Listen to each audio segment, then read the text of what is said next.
শিবরাত্রির ব্রতকথা।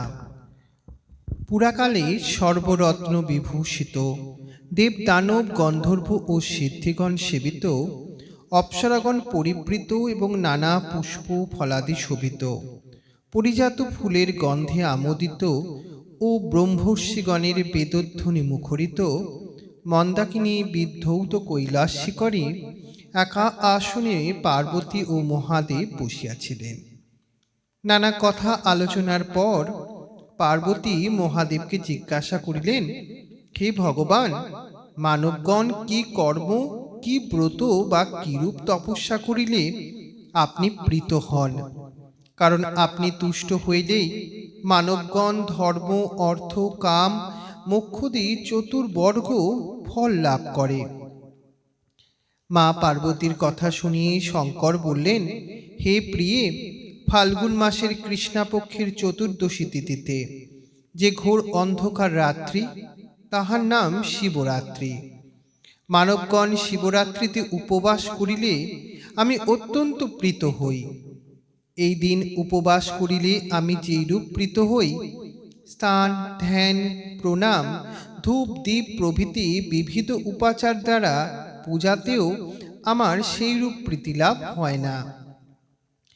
শিবরাত্রির পূর্বদিন স্নানাদি সমাপন করিয়া একবার মাত্র হবিষ্যান্ন ভোজন করিবে।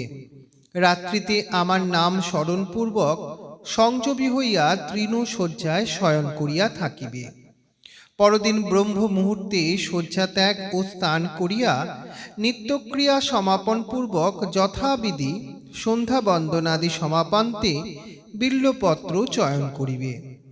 আমার পূজায় বিল্বপত্রই প্রশস্ত। বিল্বপত্র দ্বারা পূজা করিলে আমি যেইরূপ সন্তুষ্ট হই, মণি, মুক্তা প্রভৃতি রত্ন এবং বিবিধ পুষ্পের দ্বারা পূজা করিলেও আমার সেইরূপ প্রীতিলাভ হয় না। প্রথম প্রহরে দুগ্ধ দ্বারা, দ্বিতীয় প্রহরে দধি দ্বারা, তৃতীয় প্রহরে ঘৃত দ্বারা ও চতুর্থ প্রহরে মধু দ্বারা আমাকে স্নান করাইবে এবং চারি প্রহরে 4টি অর্ঘ্য দেবে। এই দিন নিত্য ঘৃতাদির দ্বারা রাত্রি জাগরণ করবে। পরদিন আমার ভক্ত ব্রতী ব্রাহ্মণদের ভোজন করাইয়া পরাণ করিবে। হে দেবী, এইরূপ ব্রত পালন করিলে আমার প্রীত লাভ করিবে তুমি। দান, যজ্ঞ, তপস্যার দ্বারা এই ব্রতের কিয়দাংশ ফল লাভ করা যায় না। ব্রতের প্রভাবে গণেশ সপ্তদ্বীপা পৃথিবীর অধীশ্বর হইয়া গণপতিত্ব লাভ করিয়াছে। হে দেবী, আমি এই ব্রতের মাহাত্ম্য বর্ণনা করিতেছি, শ্রবণ করো। পূর্বকালে বারাণসীপুরীতে খর্বাকৃতি, কৃষ্ণবর্ণ, ক্রূর স্বভাব, পিঙ্গল চক্ষু এবং পিঙ্গল কেশ, সর্বদা প্রাণীহিংসক এক ব্যাধ ছিল। তাহার গৃহ দণ্ড, রজ্জু ও অস্ত্রাদি দ্বারা পূর্ণ ছিল। একদিন সেই ব্যাধ বনে গিয়ে নানা প্রকার পশু হত্যা করিয়া মাংসভার লইয়া গৃহের উদ্দেশ্যে যাত্রা করল। কিন্তু অধিক পরিশ্রমে ক্লান্ত ব্যাধ মাংসভার বহনে কাতর হইয়া বিশ্রামের জন্য একটি বৃক্ষতলে শয়ন করিয়া নিদ্রা বিভূত হল। এদিকে সূর্যদেব অস্তাচলে গমন করায় ঘোর অন্ধকার রাত্রি উপস্থিত হইল। ব্যাধের নিদ্রাভঙ্গ হওয়ায় সে দেখিল চারিদিকে অন্ধকার, কিছুই দেখা যায় না। সে তখন অতি কষ্টে একটি বিল্ববৃক্ষের উপর উঠিয়া লতা পাতা দিয়া মাংসভার বৃক্ষশালায় বন্ধন করিয়া হিংস্র জন্তুর ভয়ে নিজ বৃক্ষশালায় বসিয়া রইল। রাত্রির তেই শিশিরের জলে তাহার সারা শরীর ভিজিয়া গেল। ব্যাধ শীতার্থ ক্ষুধার্ত হইয়া কম্পিত কলেবরে রাত্রি জাগরণ করিয়া বৃক্ষ শাখায় বসিয়া রইল। সে বৃক্ষমূলে একটি শিবলিঙ্গ প্রতিষ্ঠিত ছিল। ব্যাধের গাত্রপর্শে একটি বিল্বপত্র ভগ্ন হইয়া শিশির বিন্দু সহ সেই লিঙ্গের উপর পতিত হল।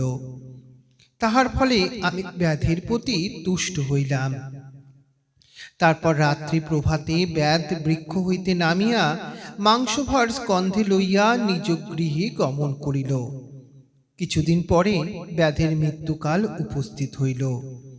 তখন যমদূত আসিয়া দৃঢ় পাশ দ্বারা তাহাকে বন্ধন করিতে উদ্যত হইল। সেই সময় আমার দূত তথায় উপস্থিত হইয়া যমদূতগণকে বাধা দিল। অতঃপর উভয়ের মধ্যে কলহ উপস্থিত হইল। অবশেষে আমার দূত যমদূতকে পরাস্ত করিয়া ব্যাধকে কৈলাসপুরীতে লইয়া আসিল। যমদূত দ্বারপাল নন্দীকে দেখিয়া ব্যাধের সব কুকর্মের কথা বলিয়া ইহার কারণ কি জিজ্ঞাসা করিল। সর্বজ্ঞ নন্দিকেশ্বর তখন যমদূতকে ব্যাধের শিবরাত্রি ব্রতের বিষয় বর্ণনা করিল। অবশেষে বলিল, হে যমদূতগণ, এই দুরাত্মা ব্যাধ যাবজ্জীবন দুষ্কর্ম করিয়াছে সত্য, তথাপি শিবরাত্রি ব্রতের ফলে শিবদূত উহাকে শিবের নিকট উপস্থিত করিয়াছে। যমদূতগণ নন্দিকেশ্বরের নিকট সমস্ত শ্রবণ করিয়া বিস্মৃত হইয়া নিজ স্থানে গমন করিল। হে পার্বতী, শিবরাত্রি ব্রতের মাহাত্ম্য তোমার নিকট বলিলাম। পার্বতী ইহা শ্রবণ করিয়া খুশি হইলেন এবং সকলের নিকট প্রকাশ করিলেন। দেবতা, ঋষি ও মুনিগণ পার্বতীর নিকট শিবরাত্রির ব্রতের মাহাত্ম্য শ্রবণ করিয়া পৃথিবীতে প্রচার করিলেন। এইভাবে শিবরাত্রির ব্রত প্রচলিত হল। ত্রিভুবনে যেরূপ শিবের তুল্য দেবতা, অশ্বমেধ তুল্য যজ্ঞ ও গঙ্গার তুল্য তীর্থ নাই, সেইরূপ ত্রিভুবনে শিবরাত্রির সদৃশ আর কোনো ব্রত নাই।